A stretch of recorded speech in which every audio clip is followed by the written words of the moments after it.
Hi, everyone. This is Jennifer from Tarl Speech with your Tarl Speech interview series. And today I have a very special guest, Vince Ritchie. And Vince has been a full time admissions consultant since 2002.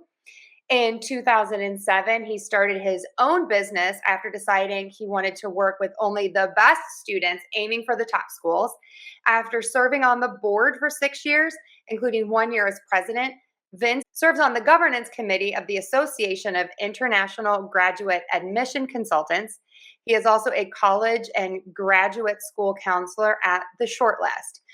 Beyond admissions counseling, Vince has been utilizing the improvisational theater skills he developed as the founding education director of Stanford Improvisers to create intercultural learning and development communities at multinational corporations and universities. Currently, he is a course assistant for the Stanford Continuing Studies course, Everyday Spontaneity, Improvising Our Lives. Vince has also been invited to lecture at the University of Tokyo Graduate School of Engineering. Vince received the Lions Award for Service from Stanford University, where he earned his BA in History in 1992. Before moving to Tokyo in 2002, Vince completed his MA in the Digital Media Design for Learning at NYU. While living in New York, he served as founding technologist at Columbia University Center for New Media, Teaching, and Learning. He and his wife are raising a bilingual, bicultural son in California and Japan. So, everyone, join me in welcoming Vince Ritchie. Hello, Vince. Welcome. How are you today? Doing great, Jennifer. Thanks for having me. Yeah, thanks for being on. So, Vince and I met, for those of you who are curious, when I taught a live class in Tokyo many years ago with Donald Miller at E4TG. And thanks to social media, we've kept in touch. And recently I saw on one of your posts that you were doing improv, and it really intrigued me. And I think I chatted with you on your post and got really excited about it. So tell me a little bit, let's get started.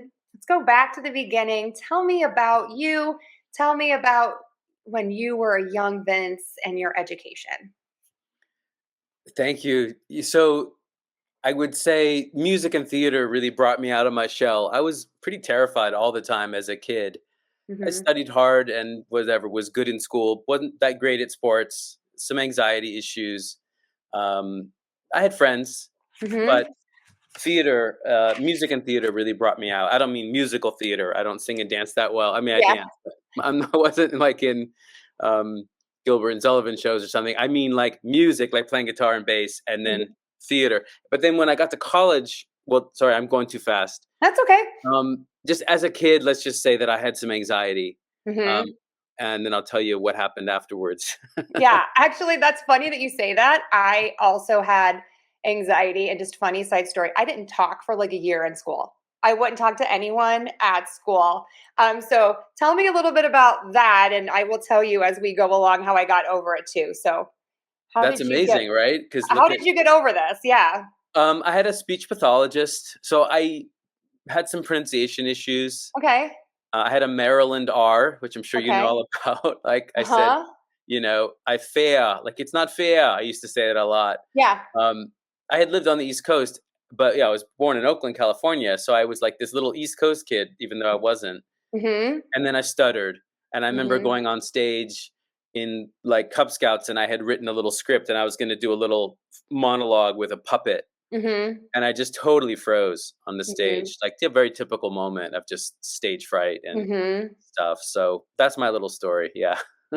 So, what did your speech therapist do? I'm actually a speech therapist. That's my training. So, what did you learn from your speech therapist that really helped you that maybe other people can kind of implement as well? She was just really kind and really patient. Mhm. Patient. There was just no judgment at all, either explicit or implicit. She just was Mhm. just a sweet person. Wish I remember her name. I remember it was second grade, and I would like Mhm. get up and leave class and go Yeah. off to meet her. And I was always like looking forward to it because as I recall, it was simply just repetition, like really just training my mouth to Uh-huh. pronounce the letter R Okay. as Okay. most people pronounce it, as opposed to the way it's pronounced in certain subcultures, in Mhm. Maryland, for example, Yeah. apparently. So, bottom line is practice makes perfect, which I kind of say all the time, and some of my students don't like that answer. But by the way, you did a beautiful job because your communication is perfect. Um, so, keep going about your education and your childhood. So yeah, pre-college, started playing in bands because Mhm. really didn't do sports, but I liked groups, so music was a way to. Especially when my guitar teacher looked at me one day and said, "Vince, you have really good rhythm. You don't practice that much. Mhm. Why don't you switch to bass?" Because there were like 10 guitarists in my middle school. This is in Mhm. the '80s, and everyone wanted to be Eddie Van Halen or Yeah. whatever. So he's like, he's like, bass, do bass. And I was like, sure. And then that Mhm. was great because I could always be in a band, right? No one was in those days, bass wasn't cool yet. So Mhm. you were just like that other guy in the back with the drummer. Mhm. It was fine. So I could, hang back, but still contribute something. So being in bands was really cool. Being on stage. So I could be on a stage, but I Mhm. have to talk. And I wasn't the front man, I had to sing. But that kind of helped me get over it, right? Just like, hey, people like this. This is fun. I'm enjoying it. They're enjoying it. And that was a great early transition to Yeah. later life. So bringing sort of building your confidence, learning how to stand in front of people, kind of being putting yourself out there without having to really communicate. Is that correct? Okay. So then this is high school. What about college? What did you do for college? So I got to college, and my first, it was like orientation, and you could shop around, Hmm. and I was naturally gravitating towards the theater department. Interesting. Okay. Because that's what I done. I also had done drama in high school, and it was Yeah. kind of my core friend group were the drama Hmm. geeks, right, or whatever Hmm. we call ourselves. And I was in plays and enjoyed that Hmm. stuff. So Yeah. I was like, gee, let me go check out the theater department here. And it wasn't very competitive. It wasn't like going to USC or something. Stanford theater is kind of like an afterthought, unfortunately. Oh, really? Okay, that Well, surprises me. Okay. Sigourney Weaver went there, but that she's like the only one I think I can point to, Okay. as opposed to numerous Supreme Court justices or whatever, Okay. Got it. Got it. or I see what you're Tiger saying. Woods. Like, there wasn't like you didn't go to Stanford to do performing arts so much, I Yeah. guess, especially Okay. now, right? It's all computer science. But even back then, it was like pre med Yeah. Got it.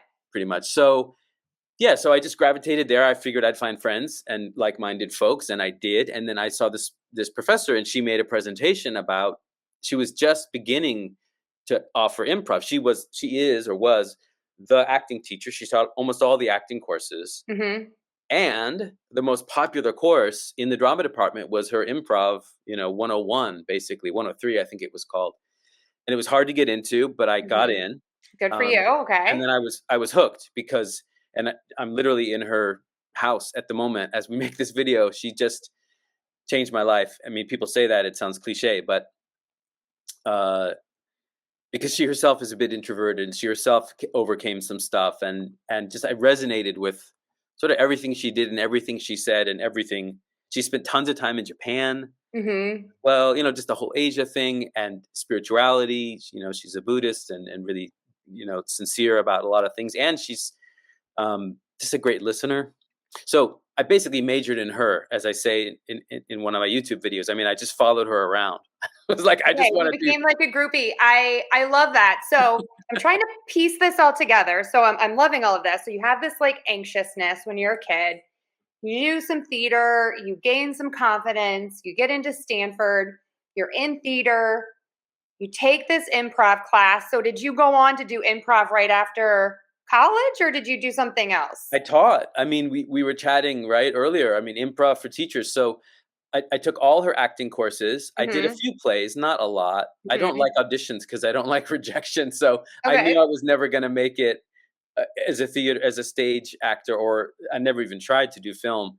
It wasn't my point. I wasn't, Mhm. but it was, the concept of applied improvisation. So in the classroom, as a history teacher down in New Orleans, we played games all the time. I never labeled it as such, but I would use some of the techniques, and especially the listening, because as Mhm. you know, Yeah. listening improv's about listening. It's actually not about being funny Mhm. so much necessarily. That can be the outcome, but that's never Mhm. the intention. The intention is to collaborate with people and trust people, um, and form really quick bonds with people. So all of that stuff was useful. So no, I went and became a teacher. I taught improv at that school, Okay. but again, not as like an official course, just as an extra thing. I wasn't in the drama department. I was in the history department. Okay. So you're also in admissions counseling. So how does that tie in with the improv and doing that in college with then moving into admissions counseling? Because it sounds like two totally different things. Or Yeah, is it it? it totally does. But the big concept of improv that I love, the way Patricia teaches it, and her mentor was this guy Keith Johnstone. So there's the Chicago school, and then there's a sort of Keith Johnstone school, and I love both. Um, m- uh, but my professor is, Keith Johnstone would come and work with us. His whole thing was one of his things was status. Of course, a different topic. We probably won't get into that one today, although that's what we're teaching tonight. But what I'm trying to get to is shared control. So as an admissions counselor, especially with adults, my main work for 20 years has been with professional people ages 23 to 35, let's say, average 27, let's say. They're professionals and they're not coming to me like a 17-year-old would, sort of looking for answers.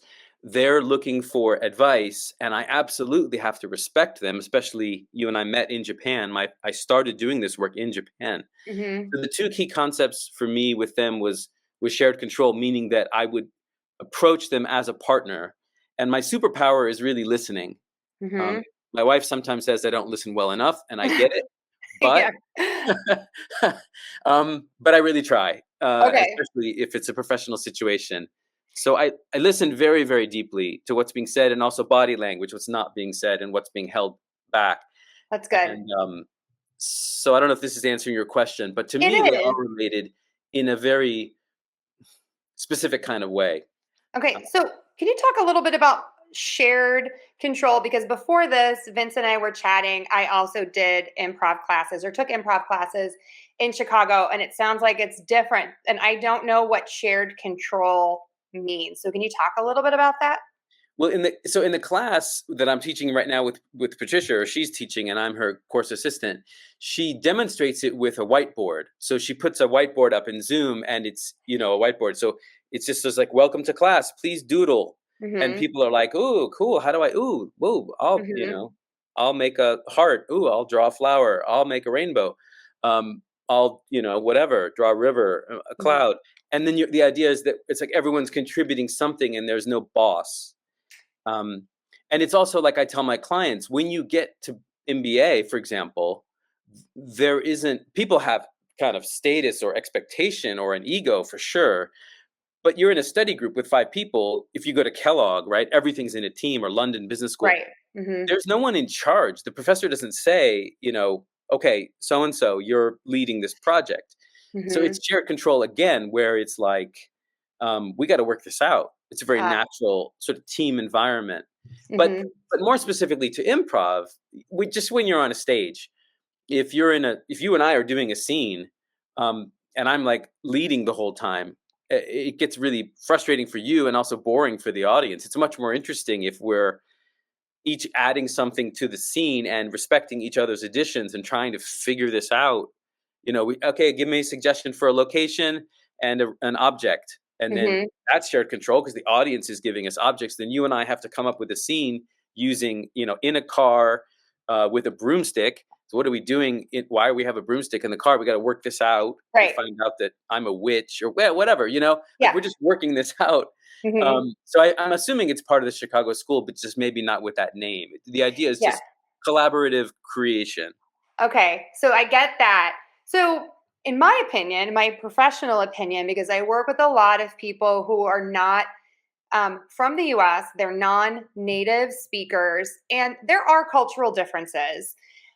I find a lot of my students are very, I want to call it shy, but that's not really the right word. They are less apt to ask me a question, to interrupt. And I think that that's a skill that people really need for graduate school.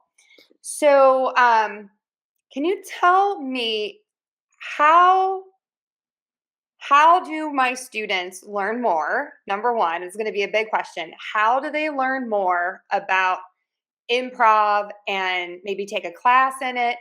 And why should they take a class in improv? Let's start with the why and then we'll go to the how. So, why should a student take improv if they're in another country speaking a different language? What are they going to gain from this? Confidence, Mhm. in a word. Yeah. Um, Confidence that they can learn how, it's a new skill. They can learn how to raise their hand, Yeah.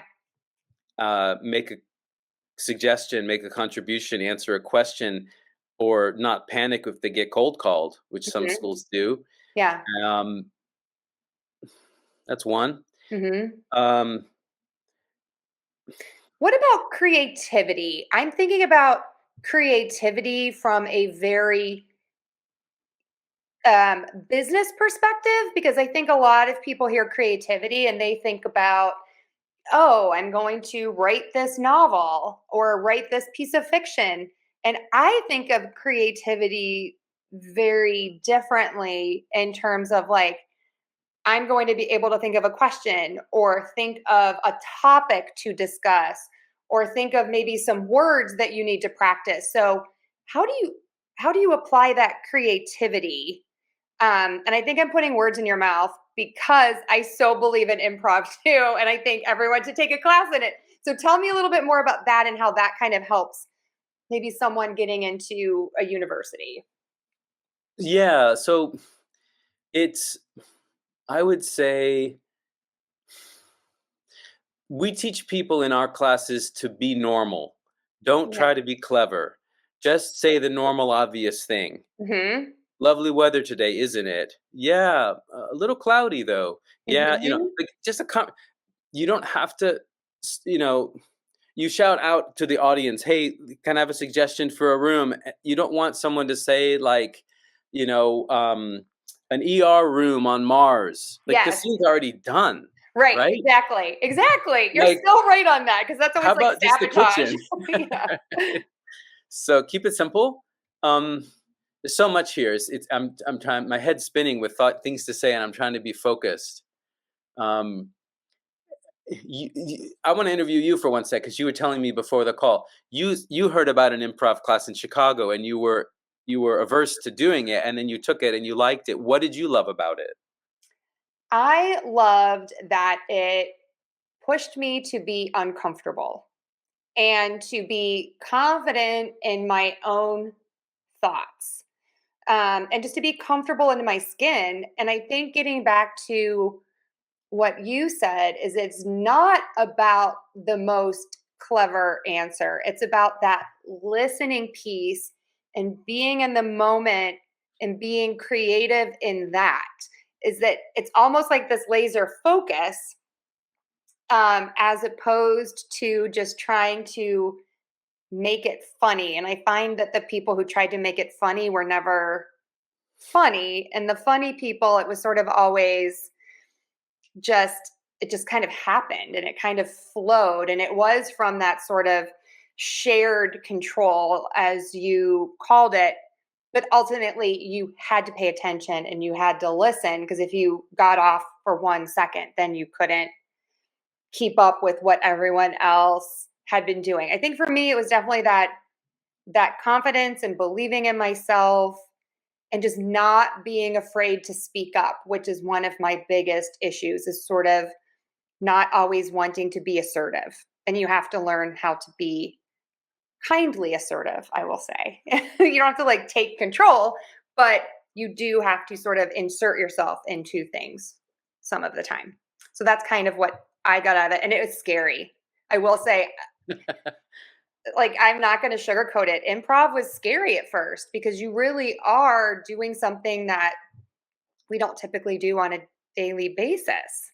So, would you agree with that? It's a little bit scary? Yeah. But I think people should still take a class. I really believe in it. This is a hard sell. I think everyone needs to take an improv class. It's just great for your confidence. It's great for thinking on your feet. It's great for your listening skills. And for those of you out there who are afraid to sort of put yourself out there when you're speaking, I think this is for you. So let's cut to the chase, Vince. You are leading a class. Tell me about it. What's happening in this class and how can people sign up and take part in it? Yeah, so my website is vinceprep.com, and you can find it on my site. Just search for improvisation on my site, or there's various ways, but my YouTube is also Vince Prep, and I'm talking a lot about it these days. I'm going to make a new video soon about the course. It's 5 weeks, and I'll be flexible about it. It's funny staying with Patricia, her book sold 100,000 copies. It's called Improv Wisdom, and it's in 9 languages. And so, but still, and we talk a lot before the class, which is tonight, class number 7. But then I joined the class as her TA, and she's improvising. She's going with the flow. She's adjusting, but it's fun. So I'll be doing the same thing. But I have on the website what each week sort of has a theme, really basic stuff like narrative and character. And it's useful for actors. But as you were saying, it's also useful for teachers or professionals or students. I've also taught it for families. This that's fun. course won't be, if any, I put this out there, but if any families in Salt Lake City, Utah, a professor, his wife, who's an educator, and their daughter, who's homeschooled, joined me during COVID. And it was a way for them to have like playtime. And I was facilitating the games. That was so fun. I've done it with middle school kids in London. Also during the pandemic, a friend reached out and she's like, my kids really want to take improv, but we're in the middle of this thing. So can you put together a course for us? So I've done this in all kinds of, and I've done it for corporations in Tokyo and California too. And this, of course, this course that we're doing tonight, which is for adults. So the one in April is for adults, just because I needed to start somewhere, but I can do it for any group. And I don't want to do it for one person. But 5 or 6 and even numbers are better. So like if you can get 3 friends, I'll do it for any group of 4. I'm trying to make this a bigger and bigger part of my professional focus and my offering. So I'm making it flexible. Pricing as well as flexible. Sort of pay what you can at the moment until I can really get traction with this, because it's just something that I'm really looking at my life, and I love admissions. And I love nothing more exciting than getting the email. I just got one this morning. I got in. And you feel like you're changing someone's life. And I love that feeling. And I'll never stop doing admissions work because it's a skill set. And I love sharing it with people and seeing them achieve their dreams. And also, I want to get back to the stuff that pulled me out of my shell. I think you probably very similar, right? You're doing work that was transformative for you because you didn't talk for a year. And yes, I think you know exactly what I'm trying to say here. So I'm open to any offers and any opportunities. There is a class currently Monday night starting in April. It's on my website. And that's virtual, correct? So anyone can do that. Okay. It's on Zoom. I can do it live if it works out. I'm in California till August. I'll be back in Japan after that. If a group wants me live, sure. Okay. But for now, just using Zoom. Okay. All right. So let me summarize for everyone out there. So again, we have Vince Ritchie. Thank you so much for being here. VincePrep.com is his website. He's also on YouTube at Vince Prep. Do you have the little @ with Vince Prep now for YouTube? Yeah. Okay. They changed things up there on YouTube. Yeah, they did. He's teaching an improv class that is 5 weeks in April for adults, ideally 4 to 6 people, even There's numbers. already three signed up, so it's going to happen. We need one more. Come on, people. Someone sign up. I personally think this is great for everyone. I think if you are looking for just a fun class to take to really push yourself, do this. If you're afraid, you need to sign up even more. It's amazing. It will change your life. I also wanted to shout out about your the book again. What was the name of the book? Improv Wisdom? Yeah, I wish I had a copy. There's copies all around. Improv I'll put it wisdom. in the links. No worries. I'll have it in the links below this video. I'll also put all of Vince's socials and links there. And also, I love the idea of people just reaching out to you to schedule a class for a group. Like, I think if you're a group of friends, I work with a lot of friends, like one person will come to me and then another person will. If you are all trying to get into graduate school in the US and you don't live in the US, I think this is a great way to learn about the culture of the US from Vince. Also, to work on some listening skills with an American native English speaker, and to work on that shared control, working in a group, all of those skills that you're going to need in grad school. And then I think this would also be helpful when you're doing interviewing. Even though you're prepared, I think it's helpful to then, be able to just kind of pivot a little bit, depending on the question that is asked. So, Vince, do you have anything else that you want to add before we sign off? I think you nailed it because you Okay. mentioned the interview piece. I was going to say that's what's kept me doing MBA admissions for 20 years is you can't really get into a top program without the interview. And so that's where I really get to pour it on and use all that training as much Yeah. as I can.